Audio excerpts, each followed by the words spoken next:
clase y me permito, antes de ello, voy a traer aquí conmigo, justamente, voy a añadir a destacado al doctor Jesús Martínez Garnelo, a quien le doy la más cordial bienvenida al Liceo Académico.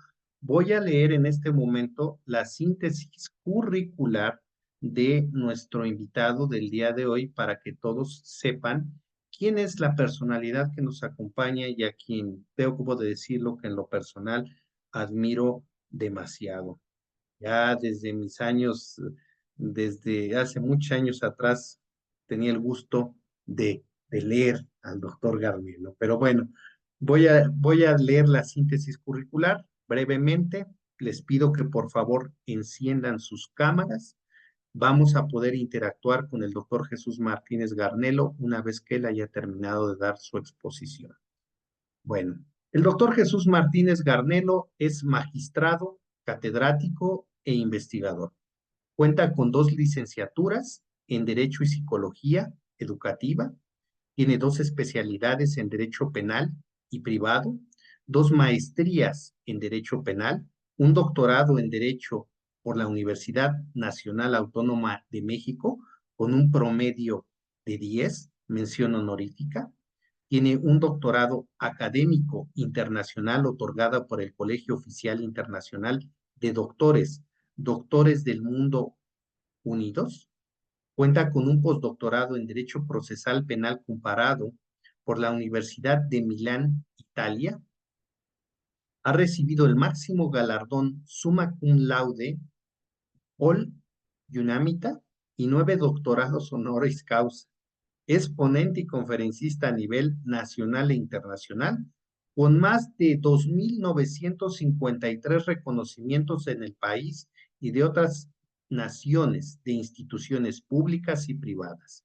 En mayo de 2023 recibió de la Universidad de Aquino Bolivia, UDABOL, 4 reconocimientos en el 22 Congreso Internacional Multidisciplinario de Derecho, Relaciones Internacionales IDER 2023. Ha recibido preseas y medallas en plata, sobresaliendo la medalla Ponciano Arriaga, otorgada por la Universidad Autónoma de San Luis Potosí en 2023, por sus aportaciones a la ciencia del derecho. Ha recibido también el Premio Estatal al Mérito Jurídico José María Izazaga en 1996. Por sus éxitos académicos y aportación jurídica al país, se le entregó la medalla de plata Caballero de Águila por la Universidad Cuauhtémoc de Puebla, la Presea Internacional México, marzo 2023, otorgada por la Academia Mexicana de Derecho Juan Velázquez Asociación Civil, la medalla al mérito jurídico otorgada por el Poder Judicial del Estado de Guerrero en junio del año pasado, salas de audiencias en institutos y universidades, así como en diversas y múltiples generaciones de graduados de licenciatura y posgrados de Derecho llevan su nombre, es lo que tengo que decir. Ahora bien, internacionalmente, él participa en universidades europeas y la red de universidades Laureate International Universities ha representado a México en 2018, el claustro doctoral iberoamericano, inséculo su nombre, con la presea iberoamericana de jurisprudencia Jesús Martínez Garnelo. La World University of Sciences le otorgó el posgrado de doctor de doctores. Así también recibió la primer presea mundial de las ciencias en nuestro país y la presea Medal of Honor 2022, legionario y miembro activo de la Legión de Honor Nacional de México a partir del año 2022. Recipendario del título honorífico Caballero de la Orden del Camino de Santiago con sede en Santiago de Compostela, España. Diversos autores, investigadores de tesis a nivel de licenciatura y posgrado en el derecho comparado han consultado sus obras. Expresidente del Tribunal Superior de Justicia, con 34 años de labor judicial, y bueno, es expresidente del Tribunal Superior de Justicia de Guerrero, si no me equivoco, otorgándole en 2013 el Galardón Nacional Tlatoani como el mejor secretario general de gobierno en el país. Gobernador interino en 2014 con más de 38 obras jurídicas, las cuales se encuentran en bibliotecas públicas y privadas, así como de poderes judiciales, órganos legislativos y universidades nacionales y extranjeras que han servido como materia de análisis y consulta para investigadores, autores nacionales e internacionales, estudiantes de licenciatura y posgrados para elaboración de tesis y tesinas y libros específicos. 10 de estas obras están destinadas al proceso penal acusatorio. Es creador de 3 reformas a la Constitución Política de los Estados Unidos Mexicanos a los artículos 21 y 102. En el 2013 fue coordinador, colaborador y participó en propuestas normativas a la nueva Constitución Política del Estado Libre y Soberano de Guerrero. De la misma forma, en el mes de octubre del recién año pasado, 2023, recibió en la ciudad de Lima, del hermano país de Perú, 4 grandes reconocimientos y títulos académicos de la Junta Directiva del Colegio Internacional de Doctores.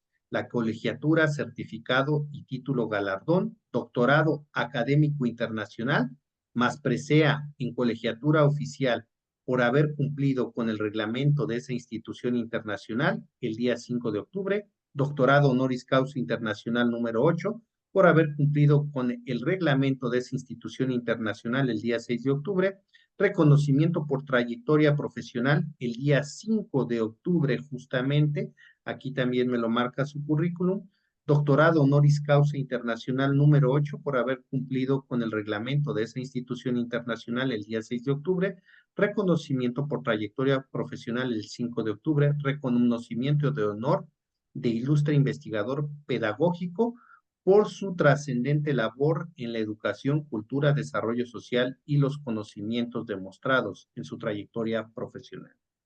Su eslogan desde 1982 del doctor es: el hombre y la mujer, entre más sabio o más sabia, más sencillo y sencilla y humilde es. En ese tenor, quiero decirles que el que no sirve para vivir, no vive, el que no sirve para vivir, no vive para servir. Y como todos ustedes saben, en Liceo Académico la filosofía es poner el servicio al conocimiento de los demás. Por ello fue que me di la tarea de invitar a este gran jurista a nivel nacional e internacional a que nos acompañara el día de hoy al Liceo Académico, y aquí está. Gracias a la generosidad del magistrado Garnelo, hoy se impartirá esta masterclass, de la cual quiero hacer la mención de lo siguiente, porque muchos me han preguntado. Se va a dar constancia de participación. Esa constancia de participación tiene una cuota de recuperación de 100 pesos, pero de esa constancia de participación, el doctor Jesús Martínez Garnelo, aclaro, no participa en nada de ello, nada de ese dinero es destinado a él, sino muy por el contrario, lo que se obtenga de esas constancias de participación es para el liceo académico, para seguir promocionando y llevando a cabo estos eventos. La constancia tendrá un valor de 100 pesos, tiene valor curricular y además viene firmada, y le agradezco, viene firmada por el doctor Jesús Martínez Garnelo y se envía digitalmente. Pondré aquí en el WhatsApp, en la sala Zoom, en el chat, el número para adquirirla es 22 21 14 25 79. Y pues les agradezco a las personas que ya están, y sin más preámbulo, cedo el uso de la voz a mi estimado doctor Jesús Martínez Garnelo. Bienvenido, doctor. Muchas gracias. Vaya, qué extenso. No había necesidad de hacer mención de tantas actividades que la vida me ha llevado en el contexto académico. Pero bueno, saludo con un cariño muy especial. No me lo imaginaba tan joven, doctor Manuel Pérez Camacho, director general del Liceo Académico. Gracias por invitarme, gracias por localizarme en el contexto, evidentemente, de las redes, y de manera muy particular agradezco esa parte, yo le llamaría historiográfica, porque bueno, prácticamente yo empecé a escribir en 1982, planteando las reformas a los sistemas de procuración y administración de justicia, y se dieron tres grandes reformas constitucionales. Mi querido doctor, es un privilegio para su servidor, lo digo con mucha humildad, participar con su universidad, participar con su proyecto que usted tiene con esa sensibilidad a flor de piel y de manera muy particular felicitarlo. Vaya, ¿cuántos cursos en menos de un mes tiene usted proyectado para sus alumnos, para la gente que le interesa, sobre todo, evolucionar académicamente a nivel licenciatura posgrado? Los saludo con cariño, muchas gracias por su invitación. Saludo también con cariño a todos los académicos maestros que gentilmente, no dudo, nos acompañarán, a los alumnos de licenciatura y posgrado de su universidad y de manera muy particular a los amantes de la ciencia del derecho penal, a todos, al público, a la gente que nos ve en todas las partes del país. Muchas gracias por conectarse a esta plataforma y de manera también muy puntual, ¿por qué no decirlo, no? Mi gratitud ad perpetua para usted, doctor Manuel, y que esta sea la primera de muchas que con cariño intentaré participar y motivar a cada uno de los que gentilmente me escucharán. Iniciaríamos prima facie dividiendo mi participación. A mí me hubiera encantado tener 4 horas.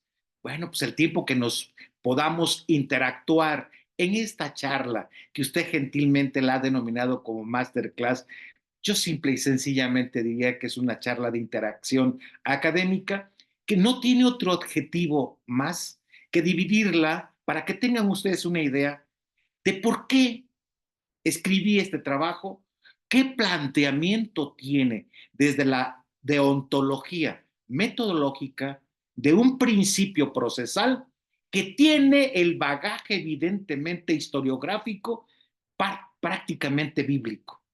Pero aparte de eso, voy a tratar de explicar de la trascendental función procesal, doctrinal y ahora mismo jurisprudencial en la Corte Interamericana de Derechos Humanos de este principio. Y concluiría manejándoles o explicándoles brevemente el por qué un mexicano en la Universidad Terza Escola de Sociología Jurídica, donde hice mi postdoctorado en Milán, elevé un principio a teoría con la estructura de los efectos preprocesales, procesales y extraprocesales. Porque es muy común hoy escuchar en la prensa escrita, en la radio, en la televisión, hablar de presunción de inocencia, hablar de duda razonable. Pero sorprendentemente me he dado cuenta que pocos conocemos la estructura deontológica, la estructura pedagógica y la estructura procesal de este gran principio.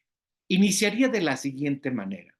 Miren ustedes, cuando yo tuve la intención de escribir sobre este trabajo, solamente existía la obra de un magistrado que obviamente se nos adelantó y que en gloria esté, magistrado federal que omito su nombre por respeto. Pero eso me llevó en escribir el primer trabajo que posiblemente el doctor Manuel ya lo conoce, la teoría de la presunción de inocencia en materia penal.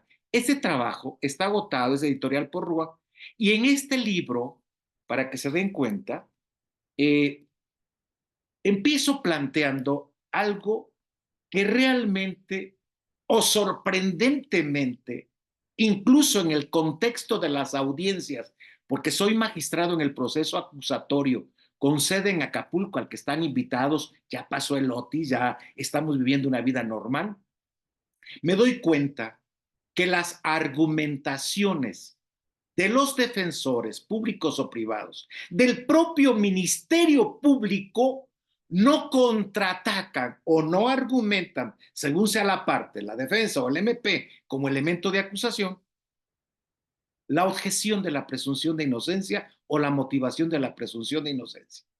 Y uno de los primeros y grandes rubros que a mí me preocupa es, amigos, abogados, estudiosos de posgrado, de la liceo académico, la presunción de inocencia, tal y como se dice, jus universi, ¿es un principio? ¿Es una garantía? ¿O es un derecho? Esto es lo que trata este libro. Con eso arranqué manejando este bellísimo principio. Resulta que la mayor parte de los autores extranjeros, porque en México creo que somos 2 o 3 personas las que hemos escrito sobre este trabajo, ¿qué creen? La presunción de inocencia se convierte en un principio por su universalidad. En esta contextura de la universalidad se dice desde la época bíblica que todos somos inocentes bajo el efecto de la presunción juris tantum, juris et jure o juret et biológico, desde que estamos en el claustro materno. Pues precisamente por eso en Roma se habla incluso de los delitos de feticidio o de los delitos clásicamente hoy llamados aborto. ¡Qué maravilla como primer precedente! Y se le decía a la madre que ella no podía establecer condiciones sui generis para poder expulsar el producto gestativo, porque evidentemente había una razón de, por un lado, del derecho a nacer, pero por otro lado, del derecho a la inocencia. Todos somos inocentes. Disfrutemos esa parte como tal. Para evidentemente los maestros de la escuela lombrosiana, dice que somos delincuentes natos. El maestro Hans Kelsen en la teoría pura del derecho, mezclando un poquito filosofía, señalaba que esa postura de la escuela positiva de Lombroso, Garófalo, Ferri, era un tanto incluso hasta agresiva y mutilante sobre un derecho fundamental del ser humano como tal. Esta razonabilidad de ubicarlo como principio, créanmelo, mis queridos amigos, que hace 4 años, antes de la pandemia, cuando yo presento este libro en Costa Rica ante el Colegio de Abogados, que a posteriori fuimos a la Corte Interamericana, se dieron cuenta de que efectivamente la presunción, por su universalidad y por su génesis, tenía un verdadero enfoque jurídico, humano y procesalista. Pero también es una garantía, es decir, tiene la vertiente de un garantismo puro, porque resulta que evidentemente, independientemente de tener ya 9 años con un código nacional, siguen las detenciones por sospecha. Siguen las detenciones con una serie de arbitrariedades bajo la perspectiva, a veces, de una denuncia imputativa, sui generis, que no establece, atención, es parte fundamental de lo que yo argumento en las alegaciones, en las audiencias sobre aclaraciones de alegatos en segunda instancia bajo apelación, que no podemos establecer, no en un sistema penal, no, en un derecho procesal penal. Quitémosle incluso lo de acusatorio, quitémosle incluso lo de adversarial y quitémosle incluso lo de oral. Porque también quiero comentarles que en Europa, permítanme decirlo, no se les vaya a ocurrir entrar a una universidad o a una biblioteca pidiendo un libro de juicio oral. No hay juicios orales. Se les denomina juicios de audiencias. Todavía he visto en algunos tribunales superiores de justicia que las salas les denominan salas de juicio oral. No, son salas de audiencias. Porque en una sala de audiencia puede ventilarse 25, 30 audiencias en la etapa inicial, pueden desahogarse audiencias de la etapa intermedia o de la etapa última, que es de juicio oral. La mitología que incluso se ha señalado bajo el principio de oralidad es eso, es un principio de oralidad que se transforma bajo la verbalidad de una argumentación técnica, explicitar no el delito, atención, no el delito, el hecho que posiblemente, estructural y normativamente, puede estar tipificado en el Código Penal. ¿Por qué aquí en nuestra Ciudad de México, desde donde les mando un beso y un abrazo a todos mis alumnos que estoy también viendo, me están mandando mensajes que están conectados, realmente hay figuras o estructuras tipológicas que quedaron derogadas? Ejemplo, el hurto, ejemplo, el abigeato, Ejemplo, el adulterio. Ya no podemos hablar de la acción imputativa del delito en la acción primera de investigación inicial o complementaria, porque no estamos en este contexto del delito como tal, sino más bien de la estructura del hecho. Para aquellos estudiosos de la ciencia penal y de la parte procesal que les interese esta temática, yo les sugiero que lean la teoría pura del hecho o bien la teoría del hecho del maestro italiano Tarufo, el maestro Michel Tarufo. Y hay varios autores ahora que están hablando del hecho. Pero les decía de ese garantismo porque el maestro Luigi Ferrajoli dice que no puede existir una denuncia, una acusación sui generis si no se establecen las condiciones, atención, condiciones, características objetivas del hecho, no del delito. ¿Qué cambio tan radical? ¿Y qué es lo que ocurre en la praxis? ¿Qué es lo que ocurre en lo que yo he observado en lo que llaman deficientemente carpetas de investigación? Amigos, en ninguna parte del mundo existe el concepto de carpeta ministerial. Son expedientes técnicos de investigación. Esa etapa de investigación, y mucho le agradezco al doctor Manuel, se ha de acordar de aquel libro que procreamos la reforma al 21 constitucional, en donde por vez primera planteé en 1996, y puede ser motivo de otra charla académica, que en lugar de la denominación conceptual y semántica de averiguar, era la de investigar. 1996 arranca la reforma al 21 para quitar el concepto de averiguar y manejar el concepto de investigar. Hoy día pregunto, y lo señalo en otro de mis libros que está publicado. El Código Nacional habla de 3 técnicas de investigación erróneamente. Ahí les recomiendo el libro de técnicas de investigación del hecho como posible delito. Pero volviendo a mi tema, es un garantismo puro porque todos nacemos con esa pureza. Hablamos de la universalidad, hablamos de un garantismo que el maestro Luigi Ferrajoli habla sobre bloques positivos y negativos. Sorprendentemente, ese garantismo a Martínez Garnelo le abre una compuerta fenomenal para que mi tesis doctoral abarcara esta estructura del garantismo a teoría.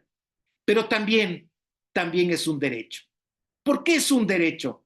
Porque por vez primera, después de prácticamente 100 años, se manejaba doctrinal y hasta jurisprudencialmente que la presunción de inocencia existía en el 14, 16, 19 y 20 constitucional. Mentira, no existía como tal. Se convierte en un derecho, ojo, derecho procesal del imputado por vez primera en el 20 constitucional, apartado B, fracción primera. Maravilloso. Y que les quede como referencia, cuando he estado dando las charlas en Europa, he señalado como mexicano y como buen mexicano guerrerense que el 20 constitucional mexicano no se compara con el 36 de la Constitución italiana ni con el 26 de la Constitución española. El 20 constitucional mexicano es uno de los más perfectos artículos que describen la superestructura arquitectónica del proceso penal mexicano. Y me emociono cuando lo digo porque dentro de las pocas o muchas innovaciones trascendentales que ha tenido el Congreso de la Unión es precisamente este 20 y sobre todo para los que amamos el derecho penal, esta ciencia que es involutiva y evolutiva. Hoy, quien maneje proceso penal, realmente hay que aplaudirle. Yo sigo aprendiendo con humildad. Sigo escribiendo por la praxis y la experiencia de tantos errores que entran en el contexto de la impunidad por la carencia, atención, de tecnicidad para la investigación del hecho. En este sentido, prima facie, ya lo señalaba, digo en este trabajo de investigación que la presunción de inocencia es un principio universal, es un derecho de corte constitucional y procesal, porque así lo describe por vez primera un Código Nacional de Procedimientos Penales en su artículo 3, y es un garantismo para todo tipo de ciudadano que esté evidentemente viviendo, ubicado en el territorio mexicano. Pero bueno, este libro, este primer ensayo que escribí, lo conecto, lo establezco como condición especial por vez primera con los estándares del probandum. Esos estándares que hoy ya la Suprema Corte de Justicia ha señalado como estándares mínimos o estándares, supremos para la acreditación del hecho. Atención, seguimos y sigo reiterando sobre el hecho. Este trabajo de investigación era parte fundamental de un proyecto que yo tenía para mi examen postdoctoral. Pero cuando, obviamente, el destino me llevó a ser presidente del tribunal, se me fueron algunos años, fui secretario general de gobierno, se me fueron otros años, me quedé como gobernador interino un tiempo y dejé de escribir. Pero cuando me llamaron de la Universidad de la Terza Escola, para aquellos que les conocen Milán, está el Domus de San Ambrosio, bellísima catedral. Hay una calle que se llama la calle del Perdón. Caminan hacia el lado oriente, van a encontrar la Terza Escola. Ahí está mi tesis doctoral. Y nace para el mundo, y lo digo con un enorme cariño, esta es la primera edición de la presunción como teoría. Y además hablo de los efectos procesales. Esa es la primera edición totalmente agotada.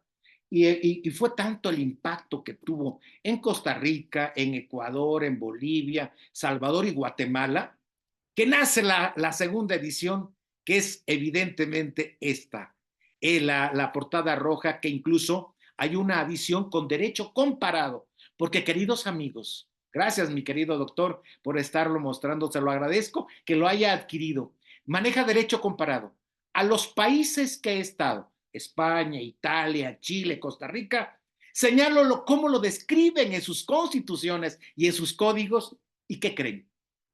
Estamos por encima, estructural y dogmáticamente, manejando este principio. Me van a decir, bueno, ¿y dónde? ¿Por qué carambas? Tenemos que elevar un principio tan simplístico para algunos. Es más, he escuchado a veces en las redes que se confunden con la presunción de culpabilidad. No, son dos elementos estructurales, semánticamente hablando, que, por ejemplo, la culpabilidad es elemento de la teoría del delito, esa teoría del delito que no nos gusta aprender, pero no nos gusta o no nos gustó, a lo mejor por el maestro que tuvimos en la licenciatura. Miren ustedes, en este libro de la teoría de la presunción, segunda edición, aparte de manejar derecho comparado, en la última parte manejo un cuadro sinóptico de la teoría del delito, elementos positivos y elementos negativos, pero en forma sistematizada. Es más, un chico de primer semestre de la licenciatura le va a encantar ver cómo son los cuadros sinópticos y lo más elemental. Dejemos teorías de Mesger, dejemos las teorías de las escuelas clásica positiva o la terza escuela, manejando cultura eminentemente francesa, alemana o italiana. Hoy podemos decir que desde México tenemos una escuela, evidentemente sobre la estructura funcional y procesal de la presunción de inocencia bajo esos tres estamentos que he señalado. Repito, universalidad, un derecho procesal de corte constitucional y un garantismo puro que protege, es como si fuera evidentemente un cristal que protege a todo ciudadano que vive y radica en México o no mexicano, porque así lo describe el 20 constitucional apartado B en su fracción primera o en la estructura procesalista, evidentemente, del artículo 13. Maravilloso. Para mí me sirvió, es más, me motiva incluso en hacer más investigaciones al respecto. Porque bueno, en Girona o en Girona, como ustedes quieren mencionar la universidad, está el maestro, un maestro que habla mucho sobre la costura de la razonabilidad en el probando con los estándares. Y evidentemente Jordi Ferrer, mi querido amigo, tiene sus esquemas doctrinales. Pero quiero decirles, amigos, con toda humildad, que para escribir de un principio o elevar este principio a teoría, para mí fue algo fantástico. Y voy a decirles de manera muy particular, ¿dónde arranca con sensibilidad elevar esta presunción a teoría? Prim- eh, Primer antecedente. ¿Saben cuántas detenciones al día?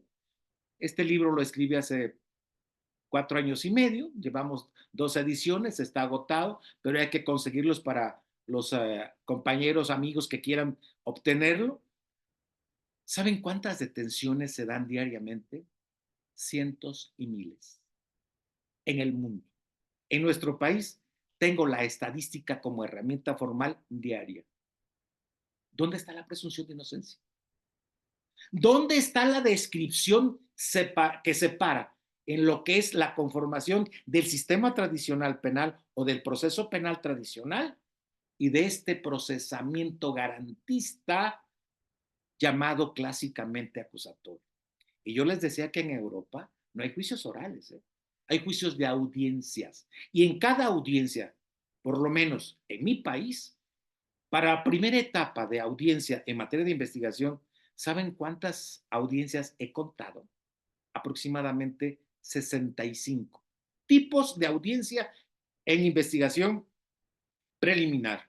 Investigación complementaria, otras 60, son 120 aproximadamente las que yo llevo contando. En etapa intermedia hay otras 25 modalidades de audiencias.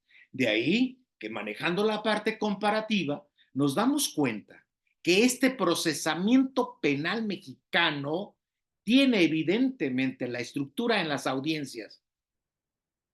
Sustrajeron algunas características del sistema sajón o clásicamente de la familia del common law, pero lo copiamos mal. Nuestro Código Nacional tiene errores procesales. El problema está que no puedo decirlo y obviamente a través de una pantalla como tal, pero ¿qué creen? En los libros, en mis libros que he escrito, ahí lo encuentran. El gran problema es que cuando hay audiencias de aclaración de alegatos, me dicen alguno que otro abogado, oiga, en su libro fulano, de tal página tal, usted maneja esta argumentación.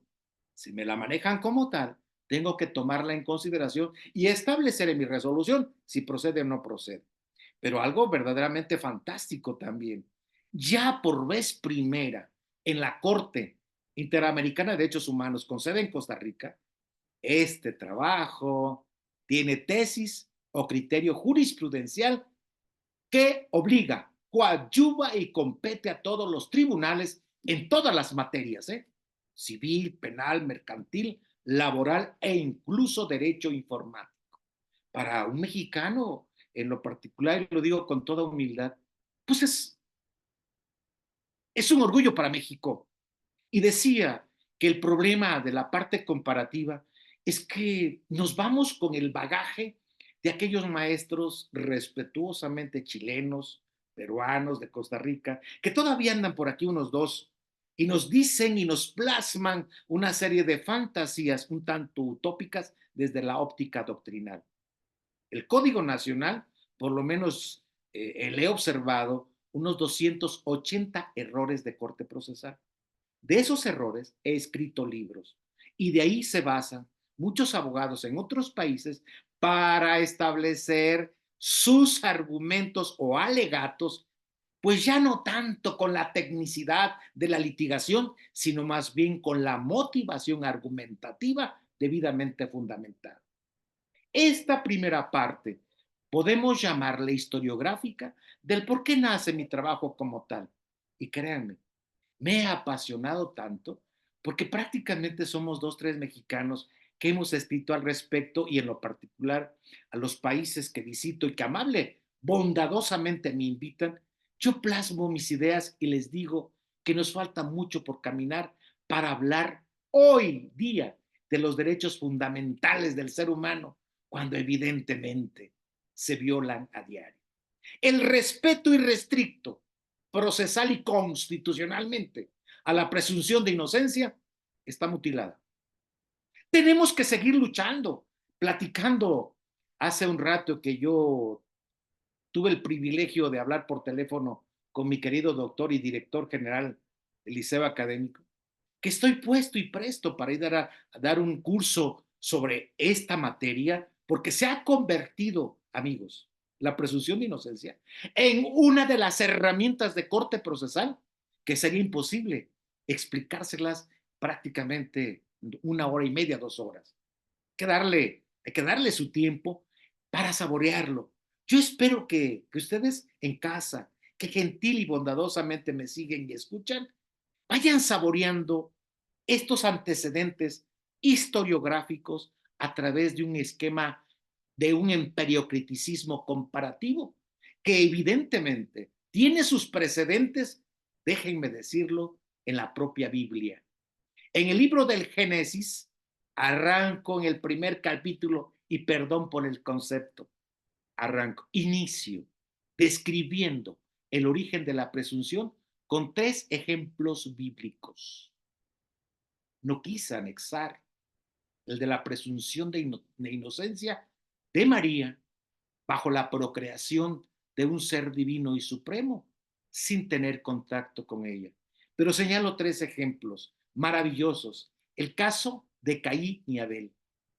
Los 10 mandatos de Moisés, que sorprendentemente en este libro, porque encontré un libro en Milán que habla de 22 mandatos de corte evidentemente procesal, social, constitucional y bajo la óptica de la legalidad. Y manejo un tercer ejemplo sobre el caso inminente que todos lo argumentamos del caso de Adán y Eva. 3 ejemplos que describen historiográfica y bíblicamente este esquema de la presunción de inocencia. Pero rubro trascendental que también marco en este primer capítulo, son 5 capítulos de este libro fácil, se leen en 45 minutos. Posiblemente van a tener problemas en el capítulo cuarto y quinto, donde yo describo efectivamente por qué señalo que es una teoría de la presunción y sus efectos procesales. Pero tenemos instrumentos internacionales.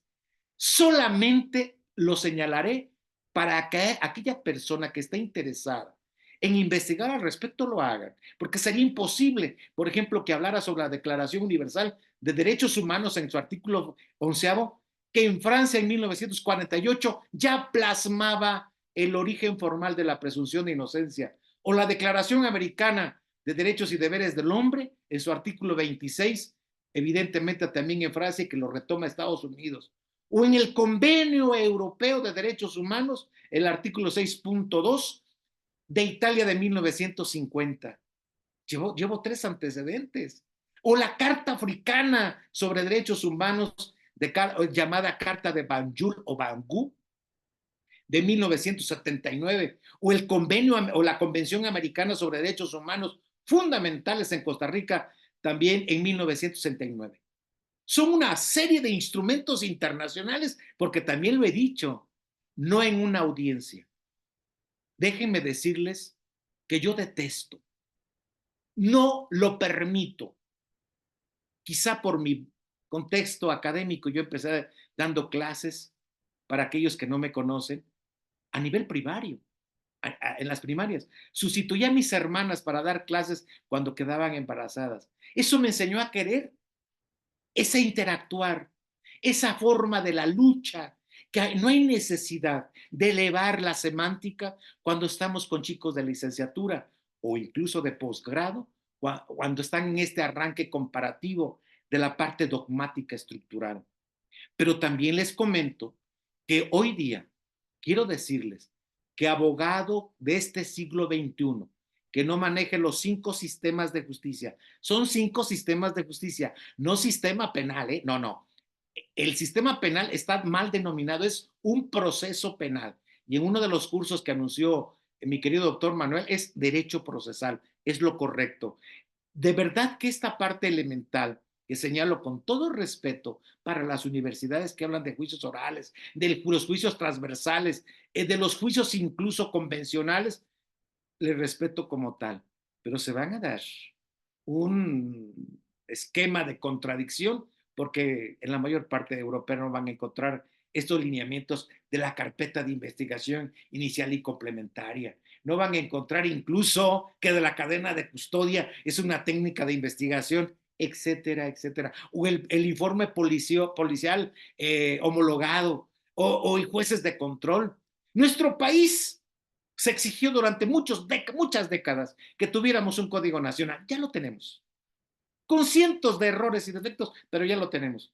El problema es por qué caramba escribimos reglas procesales y no tenemos un código nacional que maneje la parte sustantiva de la regulación conductual sobre el hecho. ¿Qué pasó? ¿Por qué iniciamos al revés? ¿Por qué manejamos reglas procesales y por qué no tenemos un código nacional? Participé hace un año en la Universidad Nacional Autónoma de México, de la que soy egresado, dando mis aportaciones para este Código Penal Nacional. Hay una serie de contradicciones, que va a haber problemas por cuestiones de idiosincrasia, cultura, costumbres, tradiciones de nuestros estados de la República. Yo les digo que no. Sola y sencillamente hay un apartado que también sería motivo de análisis para otra charla. Pero vuelvo exactamente a este bagaje y a esta charla, que yo espero no abrumarlos, sino más bien motivarlos, incentivarlos, porque incluso no quiero convencerlos. Yo no estoy convenciendo a nadie.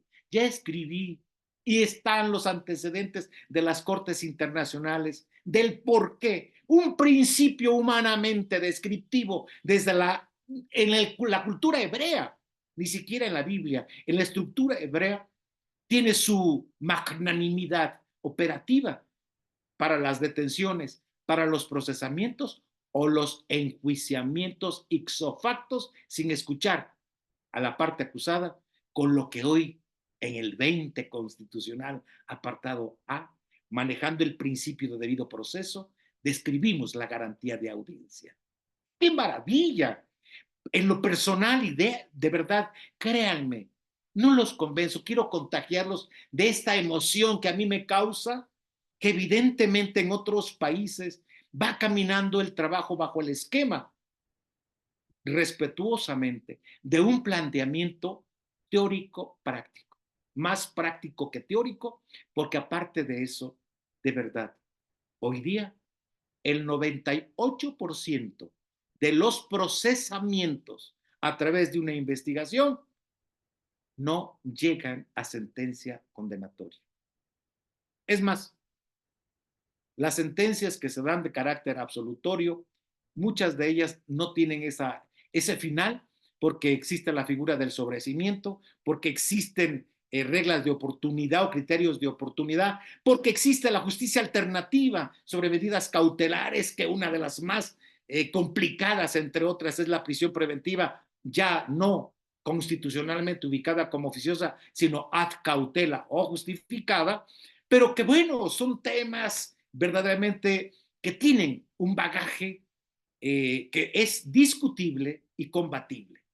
Pero déjenme retomar nuevamente esta combinación de consideraciones que yo quisiera irlos bombardeando, pero no abrumarlos. Inicié con algo elemental. Ya les di algunos instrumentos internacionales de verdad que valen la pena. Incluso vean la Constitución española en el artículo 24. Haciendo la parte comparativa con el 36 de Italia o el 20, yo les diré, México en el apartado A del 20 describe el principio de debido proceso estructural con basamento constitucional.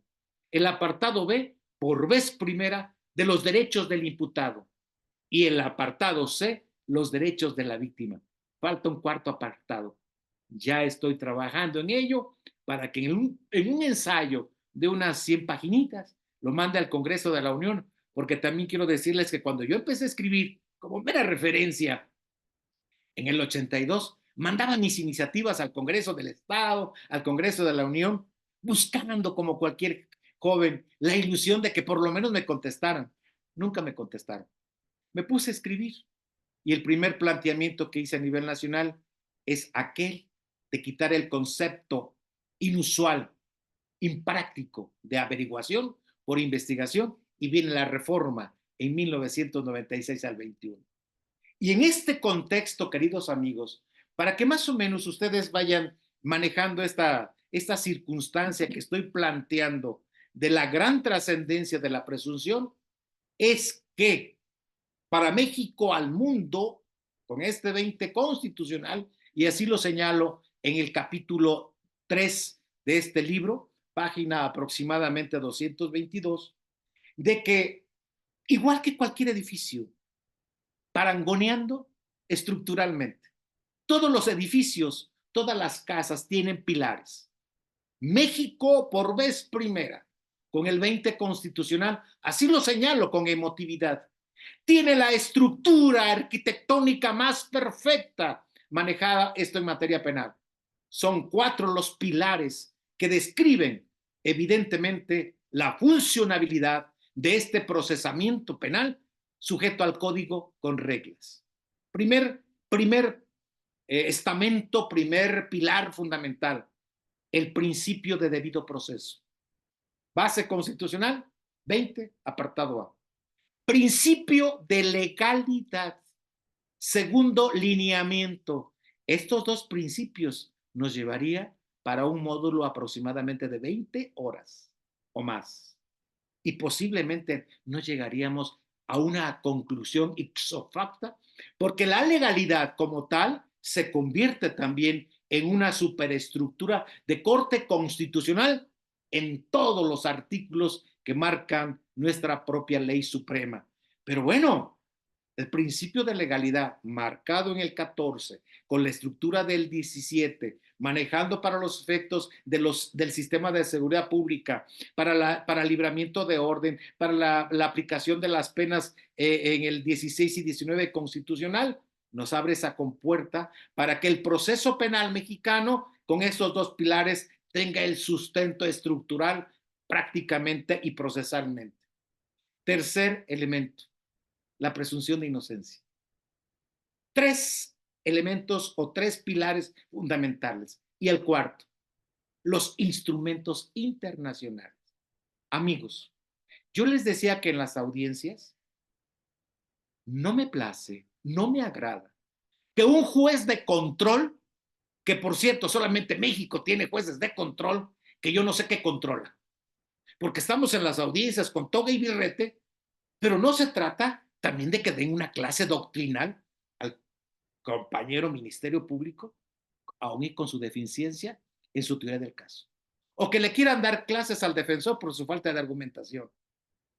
En otros países les denominan jueces de legalidad bajo el principio que acabo de señalarles, dentro de la estructura de los 4 estamentos fundamentales. Jueces de legalidad o jueces de instrucción según la etapa procesal. ¿De dónde sacaron o de dónde sustrajeron lo de control?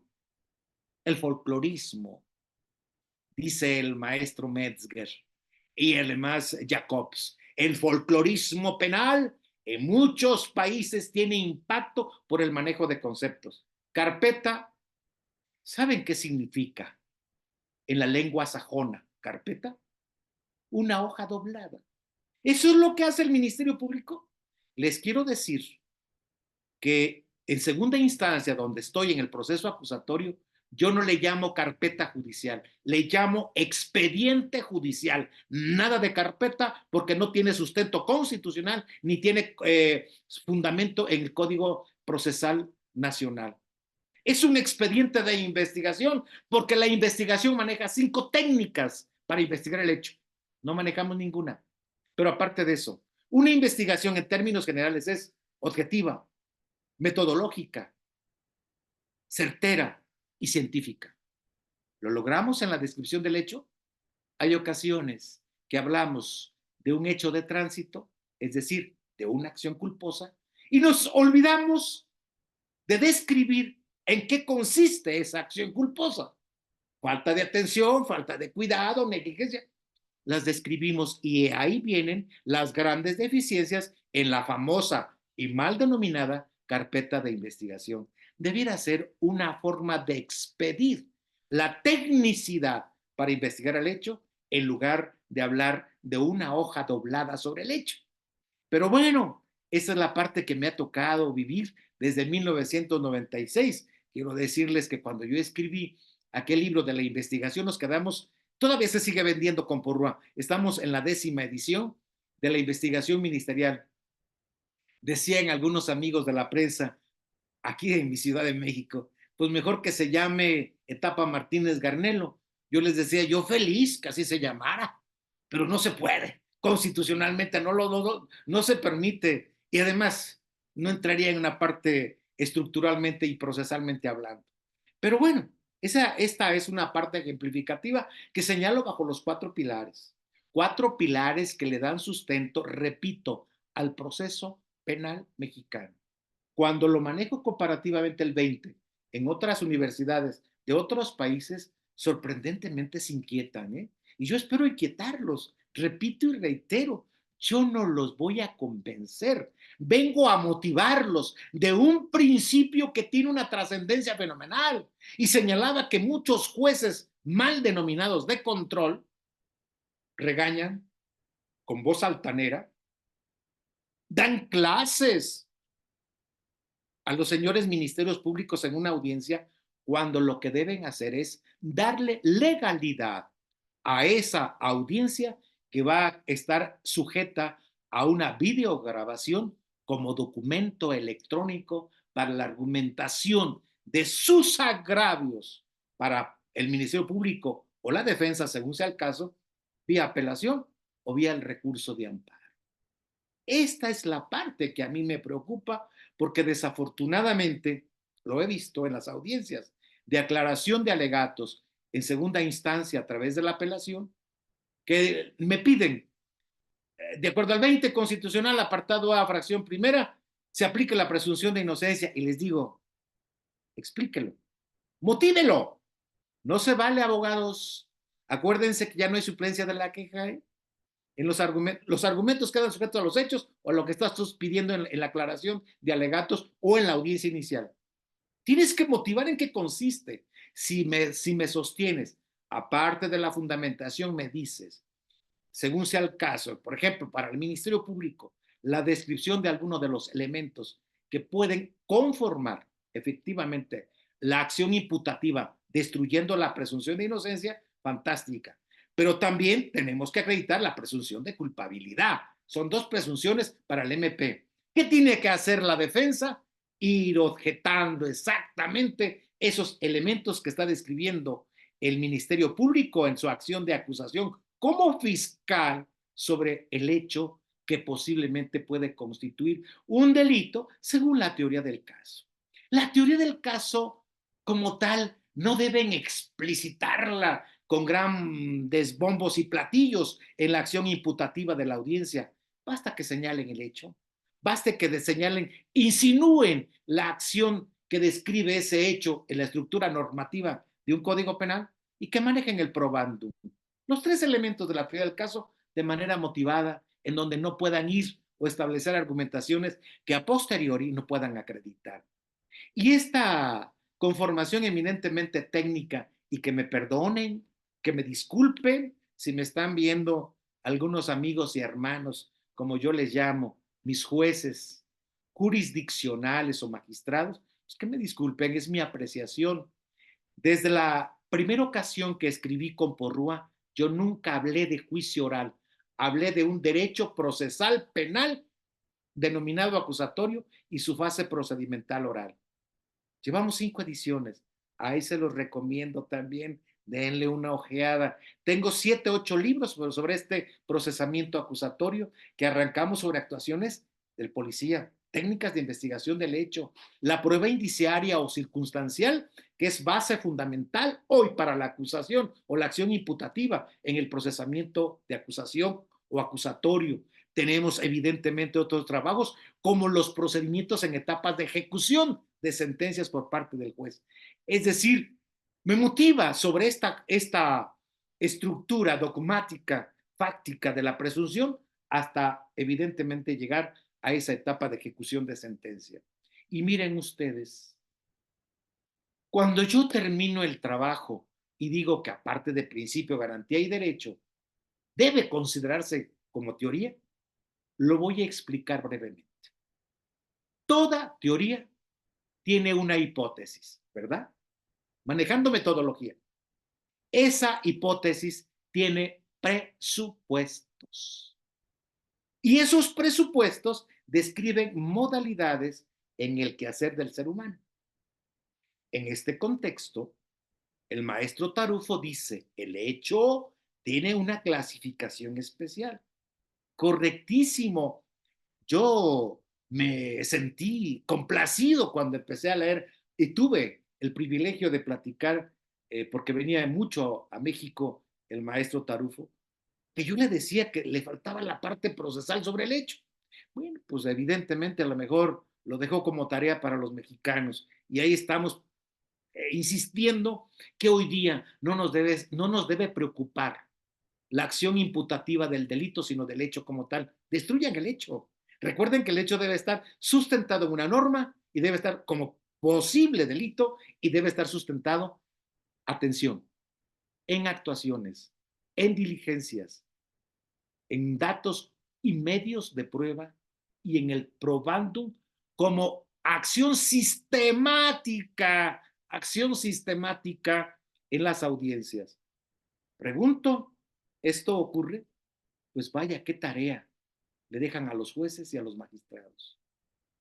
Cuando confirmamos resoluciones de no vinculaciones a proceso o sentencias absolutorias y me doy cuenta de los grandes errores que por omisión o tecnicidad los fiscales del Foro Común o Foro Federal fueron evidentemente omisos, hay ocasiones que con tristeza en mis 34 años de magistrado me obligan a afirmar que el no castigo o la no sanción, independientemente del catálogo que tenemos en nuestro código, entran en el mundo de la impunidad. ¿Y qué pasa con la víctima? ¿Qué pasa con los familiares de la víctima? ¿Dónde están esos derechos consagrados a la víctima en el apartado C del 20? Nos olvidamos por completo. Hoy hay un mundo de reformas, cuidado. Se están rompiendo con las estructuras metaconstitucionales de los derechos fundamentales, marcados obviamente en nuestra propia Constitución, en los recursos que se están manejando como tal. Y lo que observo es que en las audiencias no puedo suplir, pero tampoco regaño, no suspendo audiencias, ni tampoco hago señalamientos en los criterios de los jueces. Soy enemigo de mandar al Consejo de la Judicatura, y si me están viendo amigos de Guerrero, saben perfectamente que lo que estoy diciendo es verdad. Si encuentro una inobservancia del Ministerio Público, la señalo en mi resolución. Si hay omisión del derecho técnico a la defensa, lo señalo en mi resolución. Si hay deficiencias u omisiones por parte del juez mal denominado de control, lo señalo en mi resolución. Esa es la única forma que podemos corregir este procesamiento para que no entremos en el contexto de las estadísticas criminalísticas de impunidad. Porque también la política criminal nos va indicando que los jueces, tal y como lo señalaba el príncipe del derecho, Luigi Ferraioli, señalaba como tal, y el príncipe del derecho Calamandrei, perdón, que decía que los jueces cada día debemos de ser más sensibles en la aplicación de la ley y de la norma. ¿Ocurre? ¿Somos sensibles o nos hemos convertido en insensibles y decimos rimbombantemente? Las argumentaciones del Ministerio Público no tienen sustento sobre medios probatorios. ¿Por qué no dicen no utilizaron la prueba circunstancial sobre indicios y datos del hecho? Hay necesidad de verdad de seguir luchando en este contexto comparativo, analítico, que en lo personal, repito y reitero, con este trabajo siento, así lo considero, que algo aportó un mexicano al mundo. Y bueno, está el criterio de la Corte Interamericana, no dudo, está por salir a la luz pública este trabajo en la lengua italiana y en la Terza Escuela de Sociología Jurídica de Milán. Y evidentemente que esto marca como tal el planteamiento original que yo decía que de los estándares del principio de la garantía del derecho, lo elevo a teoría porque el hecho tiene presupuestos. ¿Por qué ya no hay abigeato en la Ciudad de México? En todas las delegaciones y alcaldías. Porque quedó derogado. ¿Por qué no hay adulterio? Porque no se da o era complicado acreditar un hecho con características de datos probatorios. ¿Por qué hablo de teoría? comparativa, parangoneando, mis queridos amigos, maestros, jueces, ministerios públicos que gentil y bondadosamente me están escuchando. Voy a manejarlo comparativamente. ¿Se acuerdan ustedes cómo nos enseñaron teoría del delito? Y que en este libro ya les dije que hay un cuadro sinóptico de todos los elementos del delito, incluyendo uno que agrego que se llama de atribuibilidad de la acción. ¿Se acuerdan ustedes del elemento positivo? La conducta.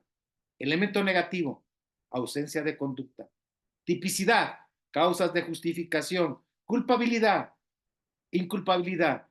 Punibilidad, excusas absolutorias. Atribuibilidad, no acción de atribución, etc. Los 6 elementos que acreditan la teoría del delito, yo los retomo ejemplificativamente para hablar de la presunción de inocencia en el capítulo 4, página 425 y siguientes.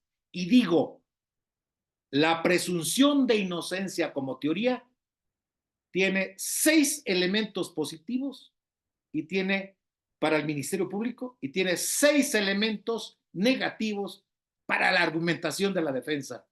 Maravilloso. Y hago cuadros sinópticos entendibles.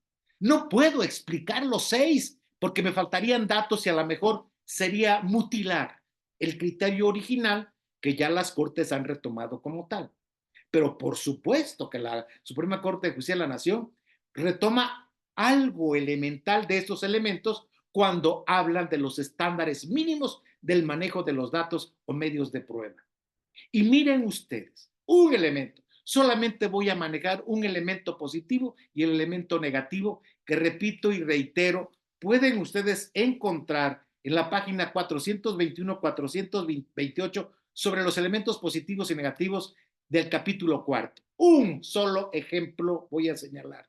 Y obviamente con la venia de nuestro querido director, ya hemos charlado, hemos parlado, que algún día estaré también con ustedes para ser más explícitos al respecto. Primero, elemento positivo. ¿Cómo puede establecer la acción imputativa el Ministerio Público? Con este primer elemento objetivo. Establecer la objetividad del hecho. Repito, elemento positivo para el MP, objetividad del hecho. Es decir, cuando hablamos de objetividad, ¿saben cuántas veces lo repite el Código Nacional? Diversas. Son más de 27 consideraciones de objetividad. Hay que objetar, es otro principio, pero la objetividad como tal, a través de la verbalidad del hecho, sobre el principio de oralidad que maneja el Código y la propia Constitución, debe acreditarse, debe convencer al juez de esa objetividad del hecho sobre acción imputativa, esquemas sobre un elemento normativo que posiblemente puede ser fraude, puede ser evasión fiscal, puede ser incluso un robo famélico o un robo con características o presupuestos inminentes de la norma penal, con datos, con indicios y medios de prueba. Estos datos, indicios y medios de prueba, ¿de dónde se obtienen? A través de los actos de investigación con técnicas del Ministerio Público. Primer error, no manejamos técnicas. ¿Cómo podemos establecer la objetividad del hecho? Es más, en un asalto, en un medio de transporte, están pidiendo la descripción de lo que se robaron, por ejemplo, un celular.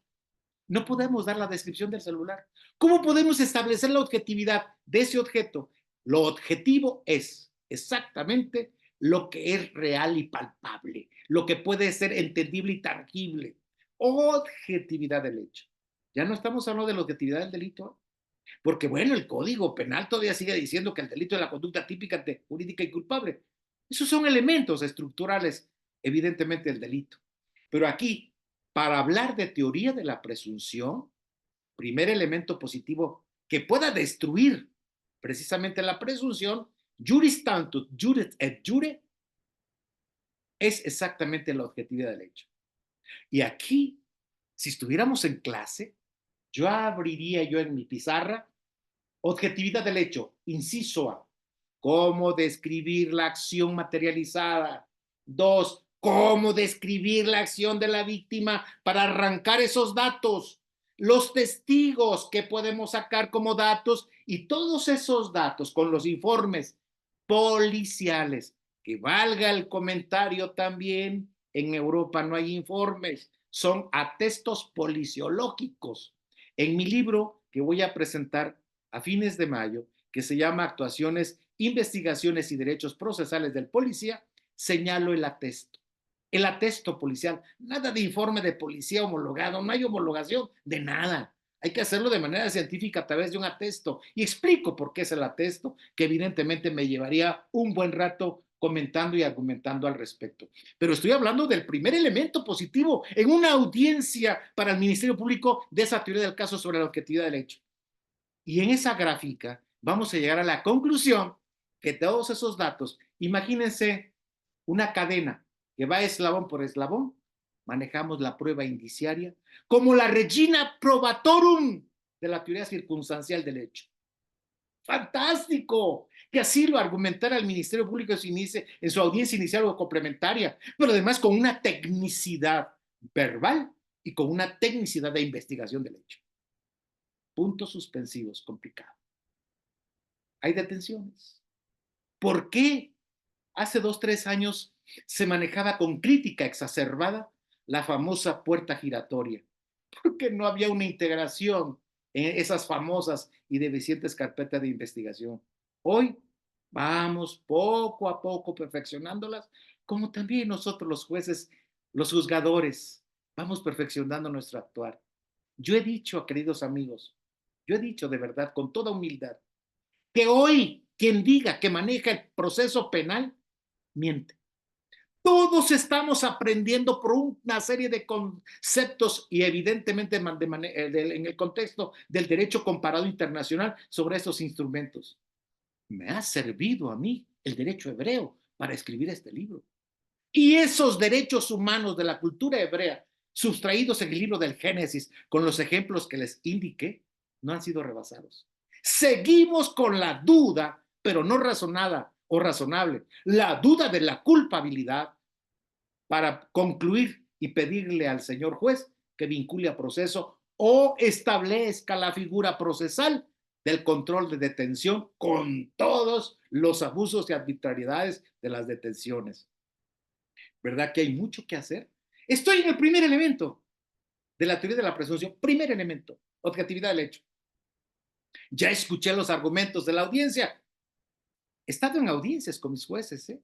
No puedo participar, pido permiso porque no tengo derecho. Es más, aquello que contaminas, te estás contaminando. El concepto de contaminación es un error procesal. Es decir, no debo tener interacción si voy a conocer en apelación. Pero contaminarme, ¿en qué sentido? ¿Se acuerdan antes de las averiguaciones previas, expedientes, 20, 30 expedientes y tomos? Todos tienen conocimiento de ello. Pero de parte de eso, para la defensa, ¿cómo vas a defender en una audiencia si no tiene el control formal de la información sobre ese hecho imputativo? La defensa, lo primero que debe de hacer para destruir este elemento objetivo del hecho del Ministerio Público, tiene que decir que hay primero, objetar, principio de objeción, y segundo, decir que la objetividad del hecho que está señalando el Ministerio Público es deficiente por A, B, C, D, de acuerdo a lo que yo les decía en una gráfica que pudimos ir manejando desde la hora de la detención, de qué es lo que dijo la víctima, los testigos, los informes policiales, los informes periciales, la quizá posiblemente de C4, C5 o C6, nos mandaron el video, que subtraer de todos estos datos que nos manejan las actuaciones y diligencias del policía y del Ministerio Público. Pero evidentemente estoy objetando esa parte fundamental que está señalando el Ministerio Público sobre el hecho como tal. Si logramos esto, pregunto, ¿cómo puede llegar el Ministerio Público a establecer acción de imputación bajo el 130 del Código Nacional sobre la teoría o elemento de la culpabilidad? Muy complicado. ¿Qué es lo que ocurre en la praxis procesal? Y lo digo verdaderamente con conocimiento de causa, por todas esas carpetas mal denominadas judiciales que yo he denominado de entrada Mi sala se denomina cuarta sala del proceso acusatorio, nada de sistema. Y hablo de las audiencias en salas, nada de salas de juicio oral. Todos esos errores semánticos tenemos que irlos eliminando como tal. Pero bueno, mis queridos amigos, estoy señalando solamente un elemento positivo y negativo, son 6. Qué maravilla que así lo argumentaran. No, no hay técnicas de litigación. El problema está que en muchas ocasiones nos enseñan modismos o técnicas específicas, pero no nos explican cómo incentivar al señor juez destruyendo con la técnica argumentativa, pero con sustento legal, doctrinario e incluso jurisprudencial. Hay muchas jurisprudencias y tesis de la Suprema Corte de nuestro país que ya empiezan a manejar este contexto de la razonabilidad y los estándares de los datos de prueba sobre y precisamente en esencia de la acción imputativa del hecho. Maravilloso. Y obviamente, queridos amigos, que esto de manejar los elementos como tal, sí se requiere un buen tiempo para explicárselos a los ministerios públicos de manera práctica. Si ustedes se están dando cuenta, no he estado manejando doctrina posiblemente de ningún país. Que si me apuran un tanto cuanto y me dicen por qué manejamos datos, porque es cultura evidentemente alemana. Si me dicen por qué manejamos indicios, porque es cultura evidentemente italiana. Y así nos vamos manejando con las actuaciones y diligencias del derecho romano a través del procedimiento formulario. ¡Fantástico! Sí, pero ahora motivámelo. Y ahí está el gran problema. Y no quiero complicarles el mundo, no, no, no, no. Si ustedes leen el capítulo cuarto en las páginas 421 y siguientes, se van a dar cuenta que es tan sencillo. Basta con que dijeras, señor Ministerio Público, con todo respeto, su señoría o señor juez, no me está describiendo a través de las actuaciones A y B, C una objetividad del hecho. Es decir, no hay indicios concatenados que escriban o describan en sí aquello que posiblemente puede ser delito, que él no lo ha descrito como tal. Y sobre todo, hay pruebas anticipadas, hay pruebas ilícitas, etcétera, etcétera, como parte negativa de esa objetividad del hecho que establece el MP. Así, de esta manera, voy explicando a través de cuadros sinópticos estas tan elementales y fundamentales elementos. Son 6 positivos y 6 negativos. Algo así, le repito y le reitero, como la teoría del delito. Conducta, ausencia de conducta, etcétera, etcétera. Trato de hacerlo práctico porque creo que hoy día a los jóvenes ministerios públicos, a nuestros jóvenes jueces, hay que motivarlos de manera práctica. No hay necesidad de buscar una semántica dogmática rebuscada. Tenemos que ser concretos. Es más, la teoría del caso nace en la Segunda Guerra Mundial bajo los esquemas de la persecución de aquellos que se fugan en Alemania y que no sabían cómo describir el hecho como tal. Pero esa teoría del caso, repito y reitero, es acreditar el hecho, establecer el probando y la parte evidentemente normativa que la propia ley criminal, como se señala en España y en Italia, puede ser catalogada como delito. Sencillo, ¿verdad? Es más, yo he dicho que quien leyó el primer libro de Principio Garantía de Derecho de los estándares, este libro se lo leen en 45 minutos. A lo mejor, si les interesa y litigan, ejercen el derecho tan altamente profesional de estar en las audiencias, posiblemente puedan decirlo, como lo dicen en otros países. El capítulo tal del libro tal dice estas argumentaciones. Agreguen doctrina.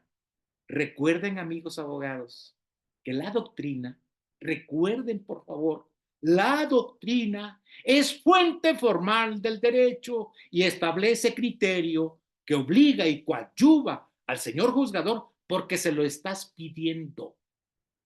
Cuando un juez o un magistrado, al emitir su resolución, no te da respuesta, por ejemplo, sobre un instrumento internacional o sobre un concepto doctrinal sustentado en páginas, porque evidentemente también hay que enseñar la obra, la página y la argumentación, es omiso y es motivo de revisión, es motivo de reposición de procedimiento o es motivo de un amparo. pero hay que hacerlo. Y les doy otra cuenta. La primer resolución judicial que se emite en el sistema tradicional o en el sistema o en el proceso acusatorio, fíjese, todavía yo también sigo con el sistema, con el proceso penal acusatorio, es el auto de erradicación.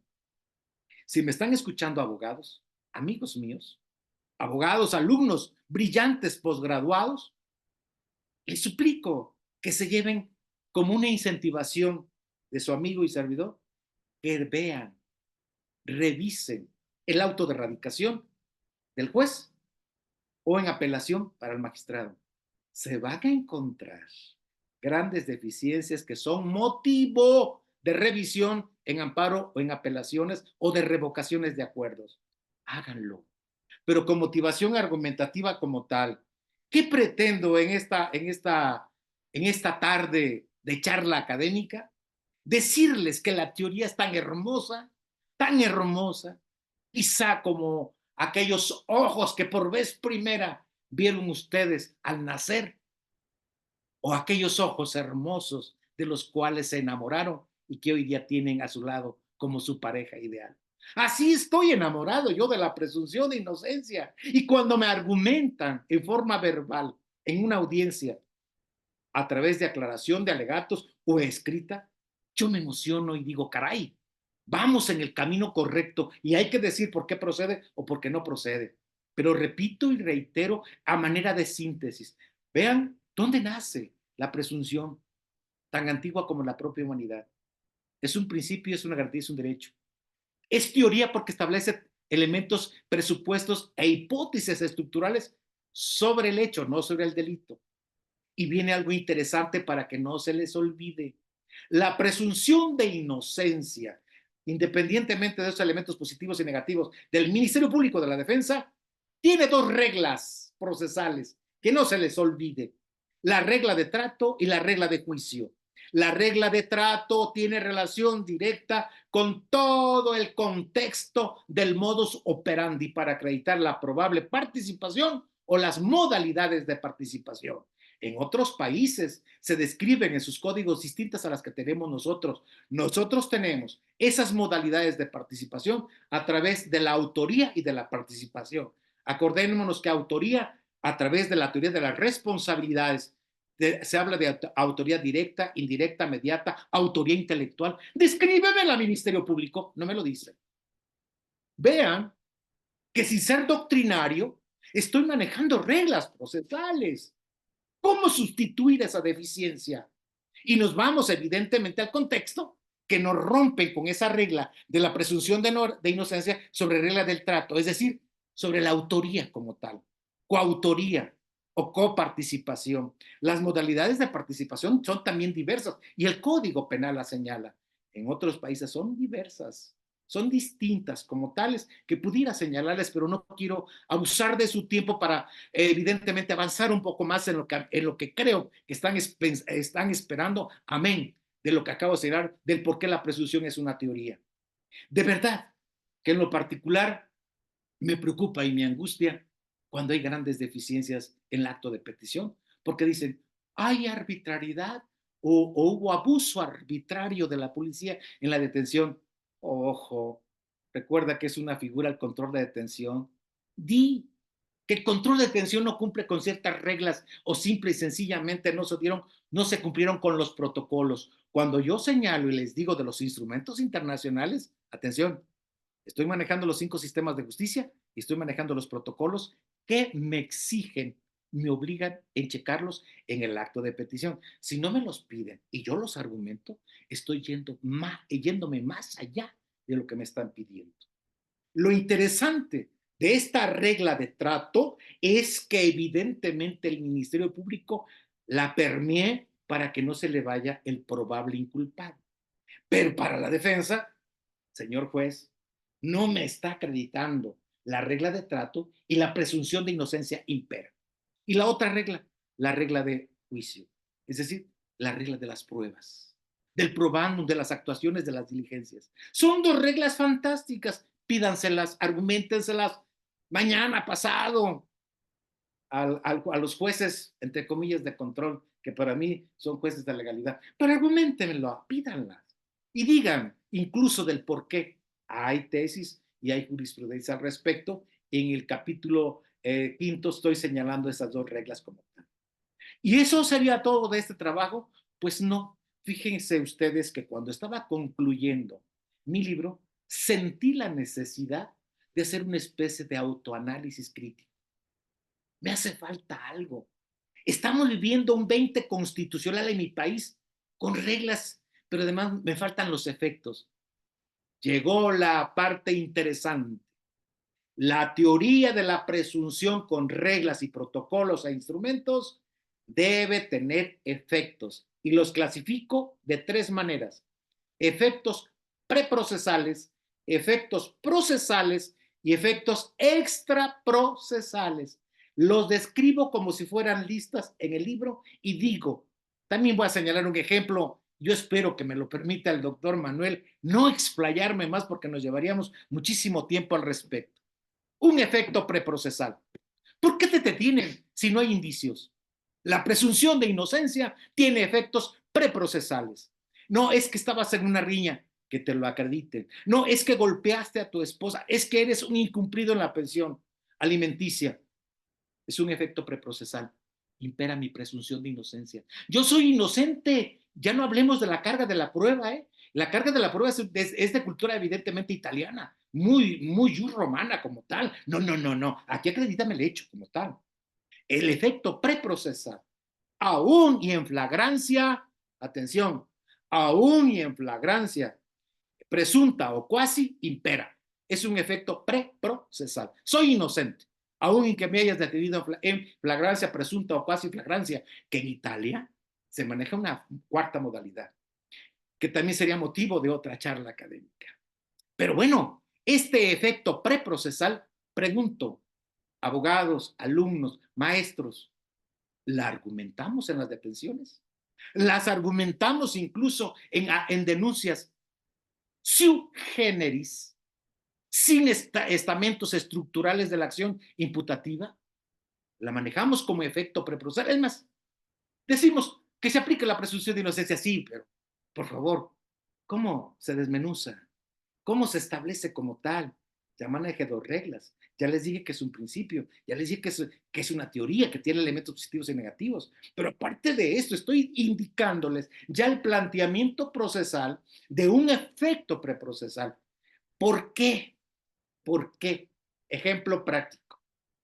En delitos de delincuencia organizada o en operaciones de recursos, enriquecimientos a través de operaciones con recursos, se dicen de procedencia ilícita, primero, la UIF o el Ministerio Público ordena el congelamiento de cuentas. ¿Por qué? Violación a la garantía de audiencia, violación al principio de debido proceso, violación al principio preprocesal de presunción de inocencia. ¿Se dan cuenta qué importante es el efecto preprocesal? Pero argumentalo. Si no lo argumentas, no hay suplencia, no te lo va a decir el juez, ni el señor magistrado, ni el ministro como tal. Un solo ejemplo, estoy describiendo las grandes omisiones y las grandes deficiencias de corte procesal. Efecto preprocesal. Un efecto procesal cuando ya está subjudice a la investigación por el Ministerio Público para que contraataques todo aquello que está investigando a través de actuaciones o diligencias del señor Ministerio Público. O bien, cuando ya está en el auto de radicación, el control de detención o la ratificación de detención por parte del juez. Empieza a manejar efectos procesales. ¿Cuáles? Todos los que te va indicando el Código Nacional. Hay infinidad. El 16 constitucional te está diciendo en el párrafo, si no mal recuerdo, 15 o 16, de las medidas precautorias que no cumple el señor Ministerio Público, ya no las medidas cautelares. Esto es lo interesante como tal. Efectos procesales que debes argumentar. Y perdóneme que sea insistente, pero si ustedes no me lo indican o no me lo piden, hasta bíblicamente se dice, pide y se os dará. Esto es parte fundamental, perdón, de este tipo de argumentación, de lo que técnicamente a través de los cursos de litigación deberían expresarse como tal. Ahora bien, Y también hay en el libro, en el capítulo cuarto, página 464, estoy señalando más o menos una lista de efectos preprocesales y procesales. ¿Y dónde están los efectos extraprocesales? Porque, perdón, antes de los efectos procesales también hay efectos intraprocesales. Hay una dualidad en las partes de los procesos, de la etapa de investigación, etapa intermedia, etapa, incluso de la etapa de juicio oral. Están los efectos extrajudiciales. ¿Dónde se recurre? Ante las cortes, empezando por la Corte Suprema nuestra, que no, obviamente, lo manejamos a través del amparo. Hace 100 años se manejaba a través del habeas corpus. Bueno, pues hoy tenemos habeas corpus en el amparo. Y si no procede, pues recurramos a una corte internacional. En una corte internacional no hay necesidad de tanta argumentación. Dame los hechos y yo te daré la razón del probandum formal. ¿Qué cambio tan radical? Entonces, si no argumentamos efectos preprocesales de la violación a la presunción de inocencia, hay que manejarlos en la etapa procesal desde el arranque formal de estar sujetos a esa investigación que violan incluso detenciones, congelamiento de cuentas, conexidad con familia, con esposa, con hijos, bueno, incluso hasta con los cachorros que hay en casa. Esto ocurre, no lo estoy inventando. Pero si esto tanto lacera, pues vámonos a una corte internacional que pueda ser la Suprema Corte, o la Corte Interamericana, o la Corte de Suiza, o la Corte Penal como tal. Pregunto, ¿lo hacemos? ¿Lo hemos intentado?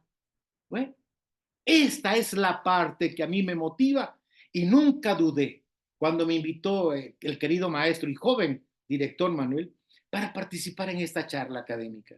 Hay tanto que decir, hay tanto que explicitar, hay tanto que pinchar doctrinal y legalmente a través de los protocolos en manejo de investigación sobre los informes de la, vamos a denominarle,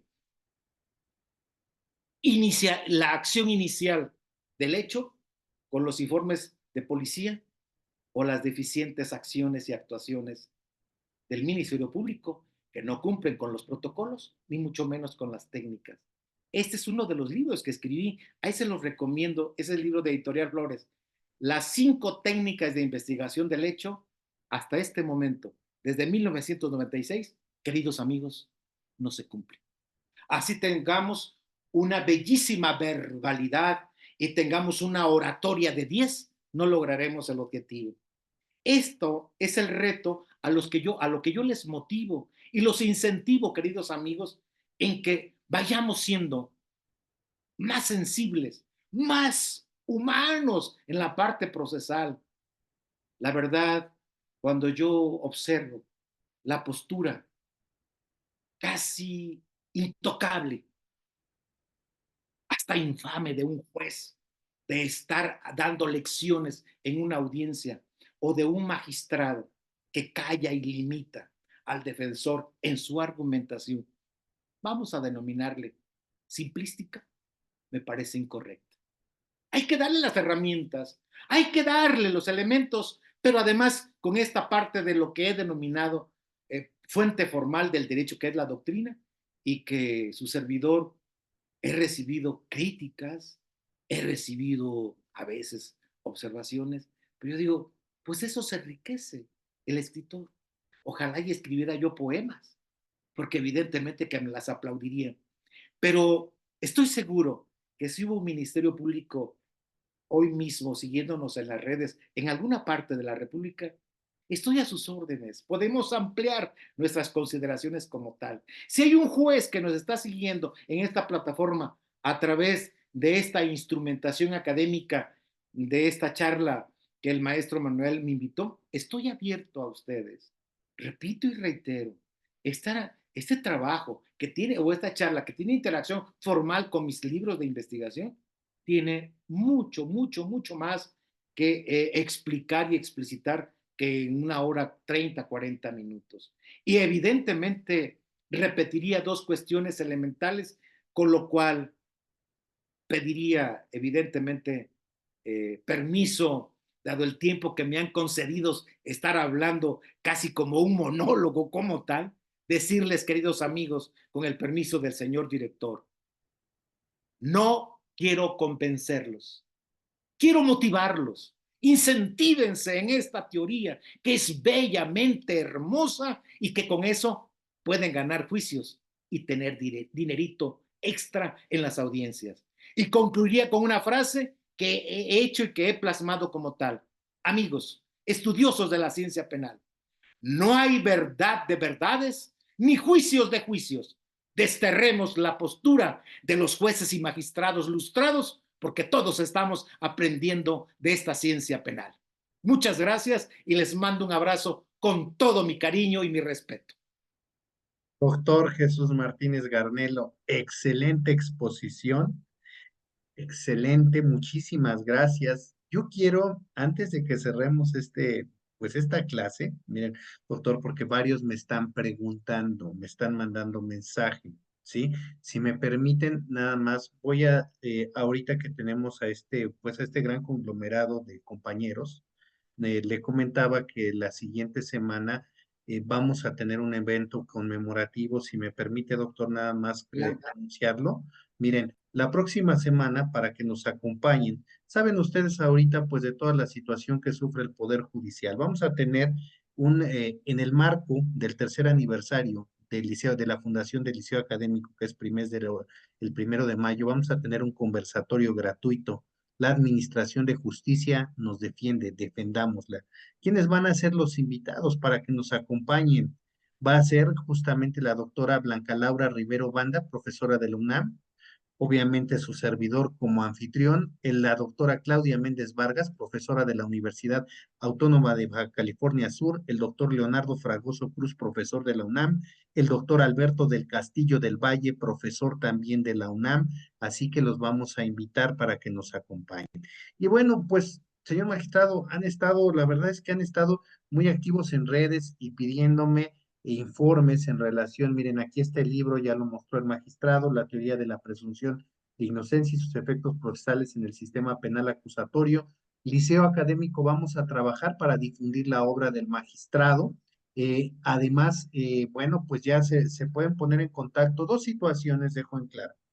Eh, Quien guste, ya lo escribí en el chat, puede enviar un mensaje al 2221 14 25 79 para la expedición de su constancia de participación con valor curricular, aclarando que tiene un costo de 100 pesos, pero lo más importante es que es opcional y nada de este dinero está destinado para el magistrado. El magistrado gratuita y honoríficamente ha decidido colaborar con nosotros en el Liceo Académico para este fin. Saben que nosotros llevamos a cabo charlas jurídicas continuamente, por lo cual yo le agradezco a él el que nos haya brindado su firma, pues la idea es que quien así guste pueda obtener su constancia de participación enviando un mensaje al WhatsApp 2221 14 25 79. En cuanto a los libros, la obra del magistrado, vuelvo a decir, la vamos a difundir por liceo académico. Yo ya me estaré poniendo de acuerdo con el señor magistrado porque hay muchos que me están preguntando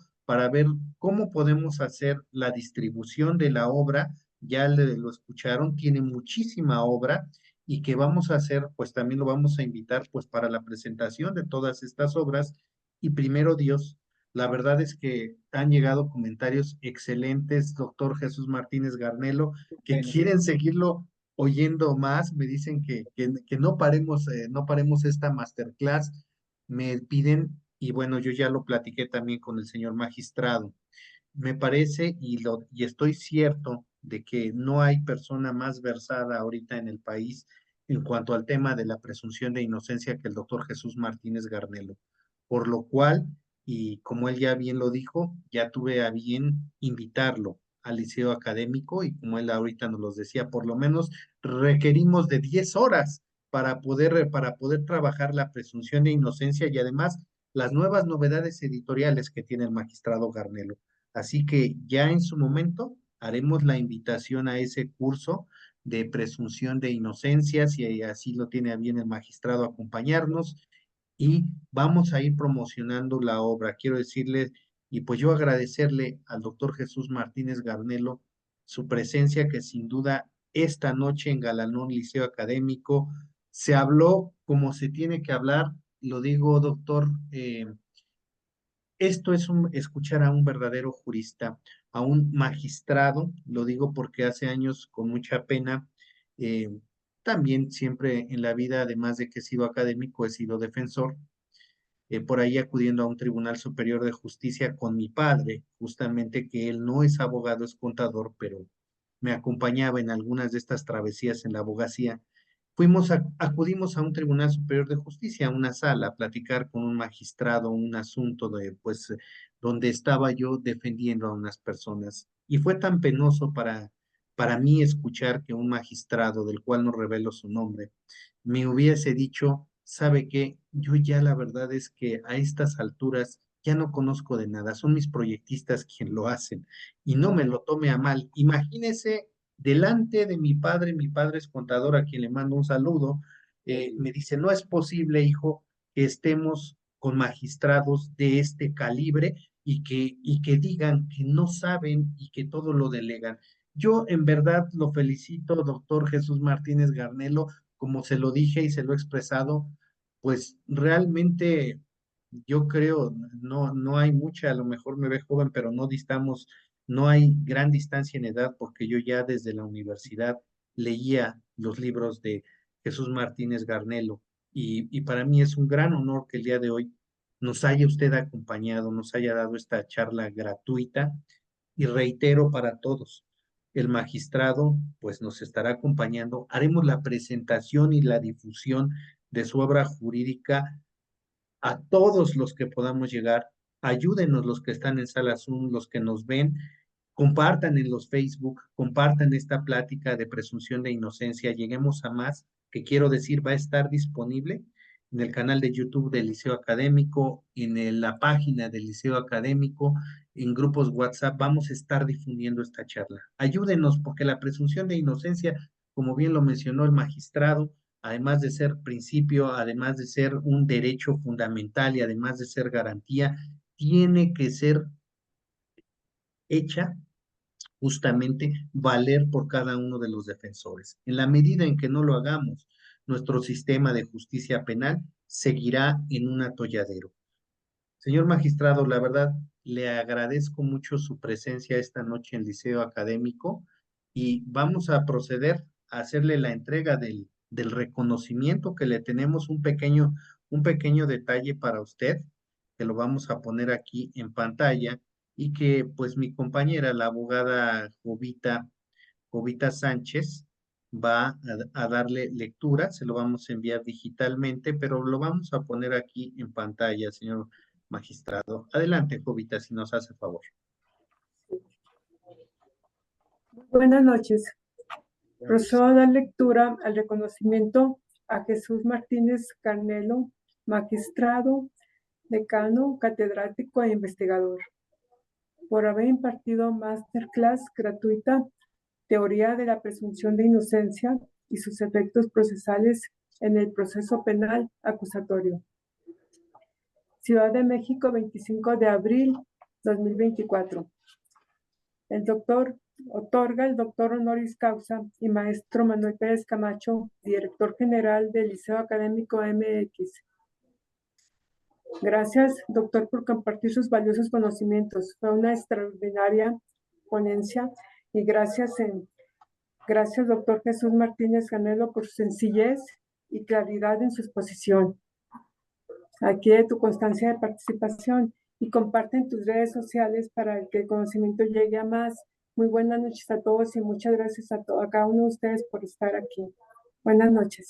Gracias. Doctor y maestro, si me lo permite, simple y sencillamente, ese reconocimiento es de todos y cada uno de ustedes, hermanos, de toda la República y de todos aquellos académicos, estudiosos de la ciencia que forman parte de esta institución tan noble a quien ya empiezo a querer.